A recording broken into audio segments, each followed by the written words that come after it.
पूरा तत्व के करल खुदाई मिलल बाटे जुदाई बोला अब का करबू।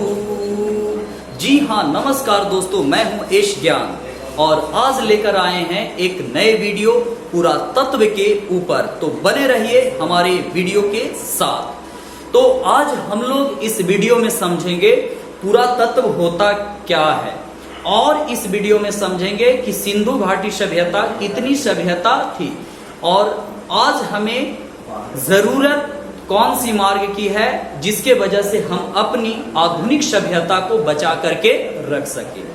तो मैं ये कहना चाहता हूं, मेरा कहने का तात्पर्य ये है कि वक्त के रहते संभल जाओ, वक्त के रहते संभल जाओ, नहीं तो इतिहास गवाह है कि आपका इतिहास बन जाएगा। अर्थात इस वीडियो में यह समझना है कि मानव अपनी बिहेवियर के ऊपर अगर कंट्रोल नहीं किया तो आने वाला दिनों में इसका भी हालत वही होगा जो आज से 5000 साल पहले सिंधु घाटी सभ्यता का पतन का जो है वो कगार हुआ। तो जी नमस्कार, आज के वीडियो में समझते हैं पूरा तत्व होता है क्या। तो आज के वीडियो है बड़ा इंटरेस्टिंग।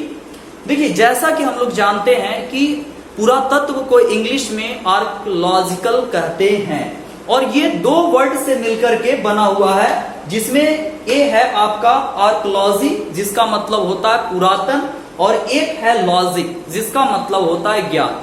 तो हम लोग क्या है अतीत के बारे में चीजों को समझते हैं और उस चीज को मानव के जो संस्कृति है इसमें इंपॉर्टेंट आपका जो है महत्वपूर्ण योगदान होता है। तो ये जो पुरातत्व का जो खुदाई होता है इससे हम कंपैरिजन कर पाते हैं कि आज से कुछ वर्ष पहले मानव का अस्तित्व किस प्रकार के था, उसका रहन सहन, खान पान, पहनावा क्या था। और इसमें सबसे इंपॉर्टेंट आपका मेथड होता है C14 कार्बन 14। कार्बन 14 विधि के जरिए हम किसी भी पुराने वस्तुओं का जो डेटिंग टाइम होता है उसके समय को जो है वो निकालते हैं।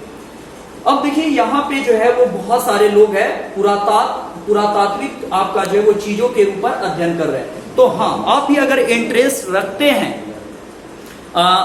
प्राचीन भारत के इतिहास में और आपको भी लगता है पुरानी चीजों का अध्ययन करने के लिए, तो आप आर्कियोलॉजिस्ट बन सकते हैं और इसके लिए आप अपना योगदान जो है वो दे सकते हैं।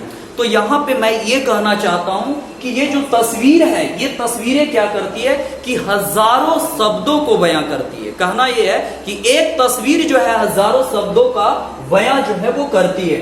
तो देखिए, जब पुरातात्विक शोध के बारे में अध्ययन आपका जो है वो किया जाता है तो इसमें क्या होता है, सबसे पहले क्रियात्मक होता है। क्रियात्मक मतलब देखिए यहाँ पे जितने भी आप पिक्चर देख रहे हैं सब में क्रियात्मक किया जा रहा है, खुदाई किया जा रहा है और खुदाई करने के बाद इसका जो है वो विवेचना किया जाता है, उसका विवेचना किया जाता है। तो देखिए, बहुत सारे ऐसे चीज है जो लिखित प्रमाण नहीं है, ठीक है, तो उसको हम लोग अलिखित स्रोत कहते हैं। लेकिन बहुत आपका जो है एक टाइम पीरियड रहा जहां से लिखित आपका जो है वो साक्ष्य भी मिला। तो हम लोग इतिहास को समझने में आपका सिक्के, बिल्डिंग, मनके, ठीक है, बर्तन और मकान, ये सब के जरिए हम लोग इतिहास को समझते हैं और अतीत को जो है वो समझ पाते हैं।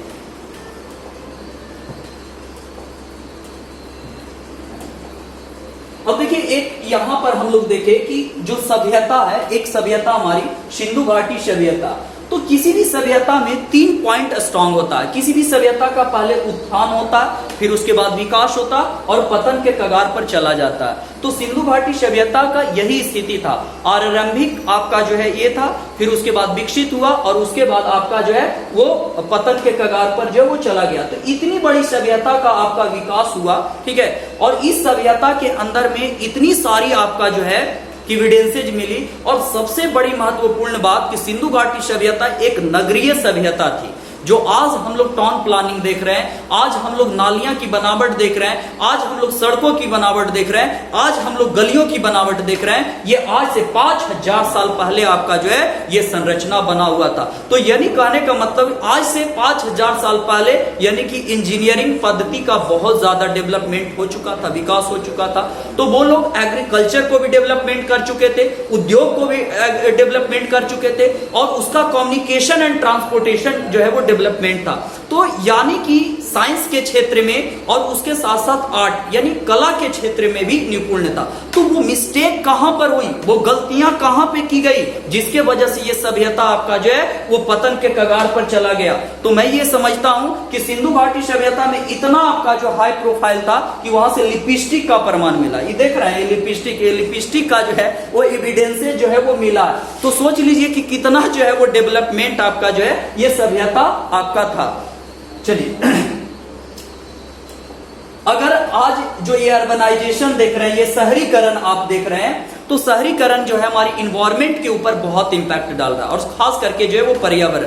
आज जो है कि टेम्परेचर जो है वो बढ़ रही है, और यही स्थिति रहा, ठीक है। तो इसके कारण जो बर्फ क्षेत्र हैं यानी हिमाच्छादित प्रदेश है, और अगर टेम्परेचर बढ़ गया और वैसे क्षेत्र जो बर्फ से ढके हुए, तो कल के डेट में अगर जो बर्फ आपका मेल्टिंग किया तो आने वाला जो है वो एक बहुत बड़ी विकराल रूप ले लेगा, यानी कि पूरा जो धरती है वो जलमग्न ले लेगा। तो आज मानव क्या है कि संभववाद के विचारधारा को बढ़ावा दे करके और प्रकृति के नियम के खिलाफ आपका जा रहा है, और प्रकृति का नियम बहुत तगड़ा होता है, और जब प्रकृति एक बार झटका देता है तो मानव का जो है वो बल और मानव का जो सोच है वो पल भर में आपका बिखर जाता है। तो यहां पर ये हम कहना चाहेंगे कि हमें अपने पर्यावरण को बचाना बहुत ही क्या है जरूरी है, एक इन्वायरमेंट को, ठीक है। आज क्या है हमारी स्थिति हो रही, 40 में चश्मा 50 में दसवां। मानव इस जगत में आ रहा है और अपनी जिंदगी में बड़ा कोशिश करता है, भाग दौड़ की लाइफ आपका कर रहा है, और भाग दौड़ की लाइफ में स्वास्थ्य को कहां लेकर चला गया। आज लाइफ एक्सपेंडेंसी कमते चला गया, जीवन प्रत्याशा कमते चला गया, और इस स्थिति में क्योंकि मानव को आपका शुद्ध वातावरण जो है वो नहीं मिल रहा, ठीक है, शुद्ध खाना, शुद्ध आपका जो है ऑक्सीजन ये नहीं मिल पा रहा, और ऐसी स्थिति रहेगा तो मानव का जो है वो पतन होना निश्चित है। तो ऐसी स्थिति में हम और आपका पूरे विश्व के लोगों को ये सोचना होगा, समझना होगा कि इन्वायरमेंट के लिए एक ऐसे कदम आपका उठाए जिससे जो है कि हमारा इन्वायरमेंट पर्यावरण आपका सुरक्षित रहे। तो आज का वीडियो कैसा लगा आप हमें कमेंट करके जरूर बताइए, और हमें बताइए कि अगला वीडियो मैं किस पर बनाऊं, कमेंट जरूर करें। बहुत बहुत धन्यवाद।